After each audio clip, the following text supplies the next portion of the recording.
Welcome back to State of the Nation. Earlier this week, this programme visited an hotel in North Somerset suspected of housing asylum seekers. This is what we found. We are heading to the Winford Manor Hotel, which isn't quite in Winford. It really is the middle of nowhere. These are some of the smallest lanes around this part of Somerset. We're not that far from Bristol, but we are really hidden away. The next door village is Nemnit Thrubwell, which is a gloriously small and beautifully named village. So we'll see if there is anything at the Winford Manor Hotel. It's hard to believe that they could be putting illegal migrants here, away from any facilities, but I suppose away from the people, hidden from people who may not be so keen on the idea of migrant hotels. There is the Winford Manor Hotel, and there is security. Oh, it's very interesting. I mean, here we are. We are in the middle of nowhere.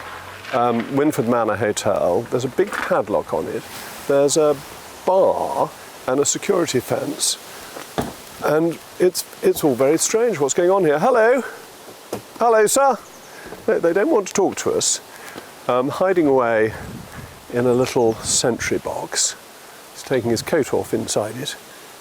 And it's just very odd. There aren't places like this in Somerset. That there just aren't places that are locked away behind heavy padlocks of this kind. Even private houses that have quite well-known people in them are more open than this. But let's walk round and see if we can see anything from any other angle. And you see, this just gives you an idea of how out of the way we are, but yet central. So Ridge Hill has virtually nobody living in it. Nemnit is a tiny village, very pretty, wonderful views. Magna is a bit bigger, was in my former constituency. If you look here, it's Lulsgate, and Lulsgate means Bristol Airport. And so you're 1.5 miles from Bristol Airport, but you are actually really in the middle of nowhere at the same time.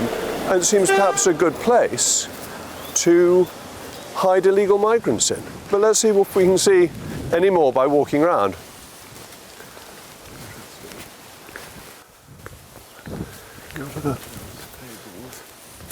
Can we see anything through here?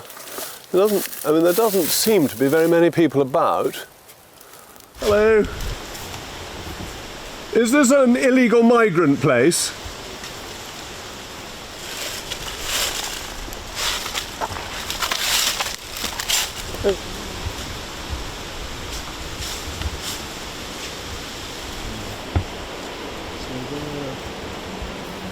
He looks as if he works here.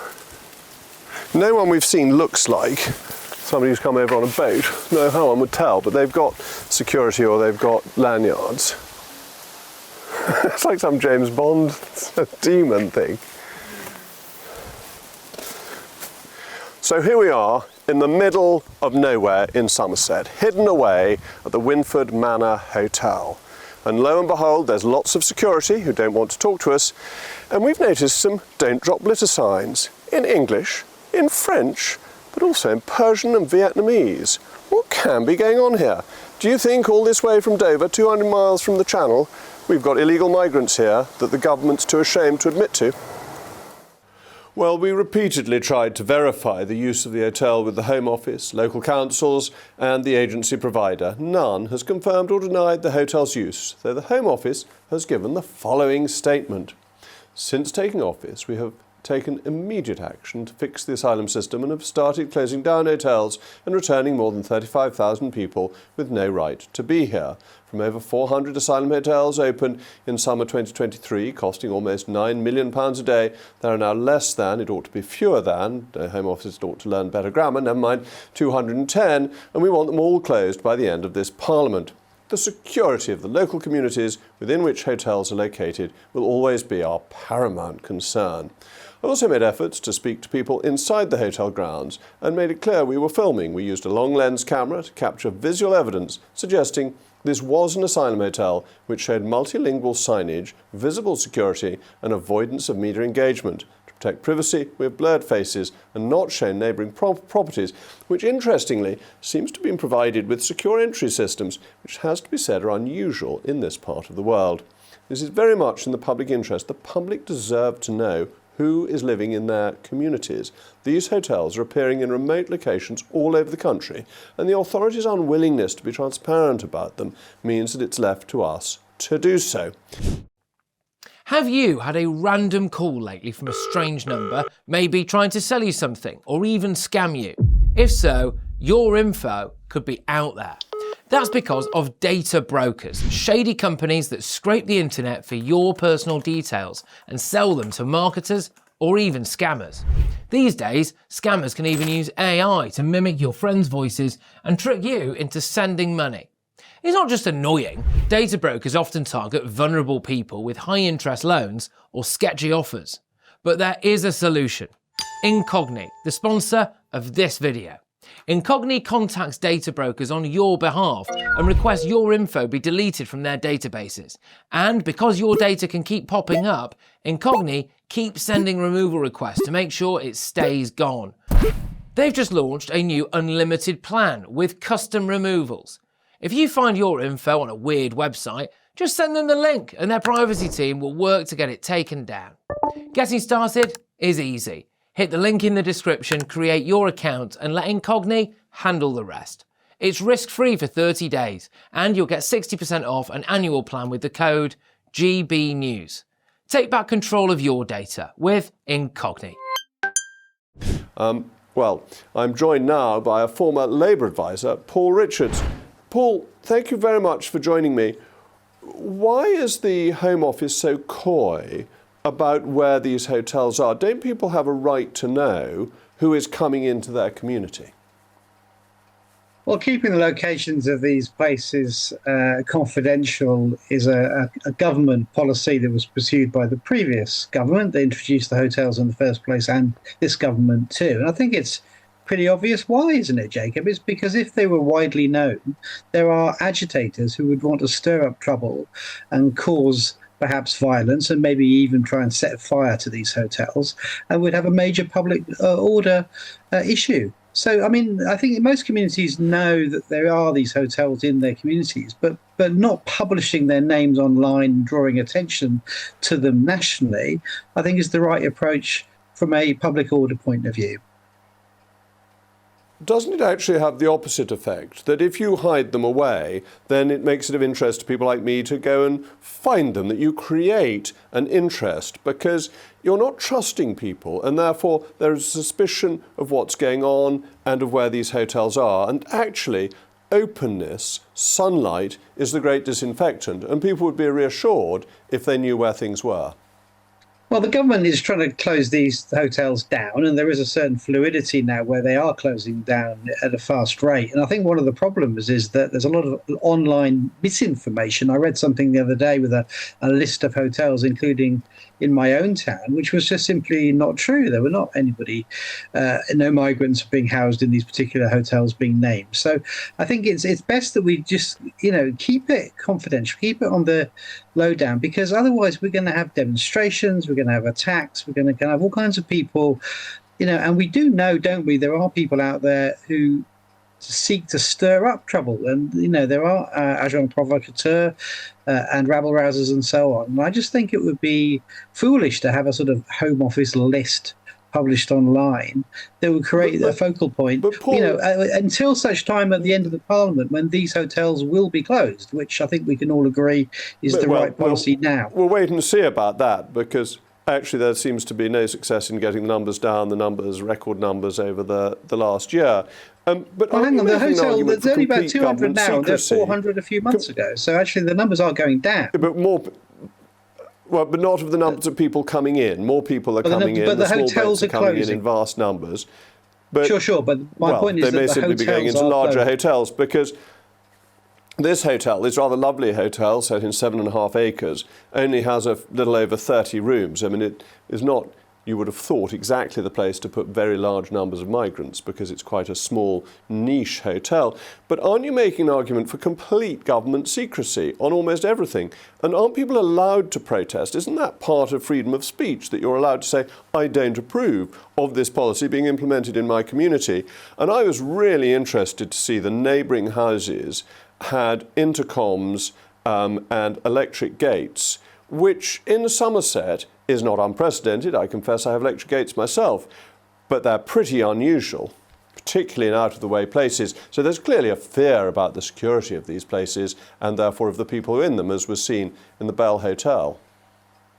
Well, my understanding, I mean, just from Googling, I have to say that the hotel is owned by a chain, a well-known hotel chain, and they've obviously got a deal with the Home Office. So that's why this particular facility is being used alongside other hotels in the same family. And you know, I personally have said on GBNews before that I don't think these big hotel chains should be profiteering from this particular arrangement. I think it was a terribly bad deal that was struck by the previous government to open up these hotels. But we've got them, and while we have them, I think they need to be maintained. And, you know, we don't want the kind of rioting that we saw earlier in the year, and we don't want them to become flashpoints. And that's why they have to be closed down in an orderly way so that we don't have any hotels housing migrants at all by the end of the Parliament. That was a Labour Party manifesto pledge, by the way. So it's something that ministers take very seriously and are acting upon. And there are around 200 now. There are about 400 at the peak. So, you know, it is going in the right direction, but we just don't want the kind of difficulty that we saw in some places over the summer. All right. All right, well, thank you very much, Paul. I'm joined now by the businessman and former Reform candidate for the West of England Combined Mayoral Authority, Arron Banks. Arron, thank you very much for Jacob, and thanks, joining me. Thank you for the invitation to your home in this wonderful part of Somerset. Well, it's a great part of Somerset and would have been in your mayoralty had you won and had the Conservatives and Reform all voted for the same party. You would have won, or the Conservative would have won. Anyway, that's not what I'm here to talk to you about tonight. It's this issue of keeping things secret and the public's right to know. Paul's a highly intelligent man, but I thought what he was saying basically was you can't trust people because they might burn the hotels down. But I don't think that's what people want to do. They just feel they should be trusted. I mean, I think it's a crazy argument, first of all, and I think one of the... I mean, I never really saw you as an investigative journalist, but obviously you've found a new calling in life, doorstepping hotels. But it's quite remarkable, isn't it? A beautiful little country hotel is being used to house migrants. And I think one of the big issues around these boats and illegal immigration is the kind of pull factor, where you've got people in France in tented camps and they're coming across the channel and being put in nice hotels, being given mobile phones, benefits, and you know, we can't solve everybody's problems. I'm afraid that's the bottom line. Well, we had a word with some people in Midsummer Norton earlier on today. And they made their views pretty and they made their views pretty clear. Yeah. And they said, well, we don't get put in hotels. Yeah. And the hotel we went to see is a really nice one. And what's also interesting is that when you talk to people about immigration, particularly if you're coming from this part of the world and your part of the world, they say, well, surely it doesn't affect people in your area. Why are they worried? And this just shows that it's nationwide. It's not just... Well, I think it's actually, in one way, you probably would disagree with me, a good thing, because there's whole communities across the north that have had their whole way of life, you know, changed by wholesale immigration. And, you know, I wandered around the village today, and what a beautiful part of the country.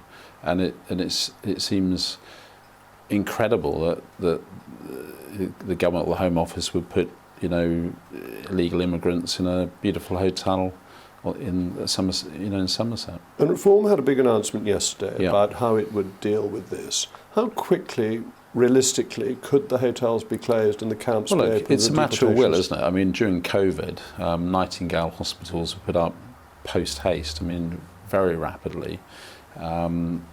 I'm not sure it's quite party policy, but you know, a chap came up to me at a party the other day and said, "Look, I was in the army in the 1950s, in the national service, in camps with Nissen huts with one heater in the corner, and you know, and quite bleak conditions. Why can't we set up detention camps where we keep people in a similar way?"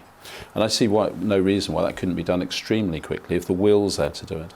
And the numbers, because there are tens of thousands of people coming every year at the moment. Can you get those sorts of numbers into But why camps couldn't quickly you? enough? I mean, that's the question. You know, for the army to throw up a sort of camp like that would be relatively easy to do, I think. You might have to have a number of them. But you've got to stop the pull factor. If people are coming across and it's seen that they're getting better treatment than our own citizens, well, of course they're going to keep coming in ever increasing numbers. And that once they're here, they seem to stay, that once they get here, and part of what Labour's been saying is they will increase the processing, but increasing the processing just means more and more people get the right to stay. Which is what they're planning, obviously, to do, isn't it? You know, it's not a policy. It's just converting them from illegal immigrants to legal immigrants. And part of the programme would be to withdraw from the European Convention on Human Rights. Now, Labour's pointed out that Belarus and Russia have done that. Yeah. Does the company you might be keeping worry you at all? Well, I don't really care what Belarus and Russia do. I care about what the UK does. And I think, you know, it's we need a tough approach to this now. It's clear that immigration, or economic immigration, if you like, is growing in the world, and we have to defend our borders. And the countries that don't do that are going to get swamped.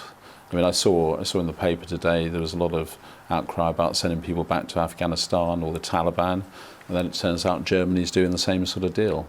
I think, you know, we're going to have to be hard-headed about this and look after our own interests first. But it will be quite a fight, because the whole of the British establishment will be opposed to you. The House of Lords has a majority against repealing the Human Rights Act. The judges have loved the increase in judicial power that they've had. So I take that point exactly, and it's one of the things that I did an interview actually for the Law Gazette, a rather obscure publication. But my point was we almost need a great reform bill, or a big beautiful reform bill that tackles the kind of structural issues in the British establishment right at the very beginning of a reform government. And that means almost a factory reset of the whole process, from the civil service to, you know, the legal system to various other things. You know, if you think really for the last, let's call it 20 years, the British people have voted for lower immigration. I mean, you know, particularly your party promised tens of thousands and delivered millions every year. And very much it's been the legal system that's defeated, you know, the best interests of actual government. So I think we need to get to a position where we come into government having thought this through and be ready to go on day one. But one of the problems Boris Johnson found when COVID struck was that he pulled what he thought that were the levers of power, and the levers weren't connected to anything. Things didn't happen. Donald Trump had executive orders. What is it that reform knows or could use that would make things happen? It's an interesting point, Jake, because if you look at Trump in his first administration, he came in and obviously didn't realise how it worked to a degree and got hammered. Second time round, he's actually better prepared for what needs to happen. But I think it's if you talk about a great reform bill, it's eliminating this legislation that is you know, causing the issue, and doing it right at the very beginning. And how quickly do you think you can? I think what you have to do is I think what you have to do is, you know, start working on this a couple of years before coming into government. You know, if the way things are going in the polls, it's conceivable there will be a reform government or some sort of coalition. And I think you've got to be ready on day one to change the actual system. So the civil service is a good example. So your motto is Trump 2, not Trump 1. That's Arron, exactly right. Thank you very much indeed. Thank you, Jacob.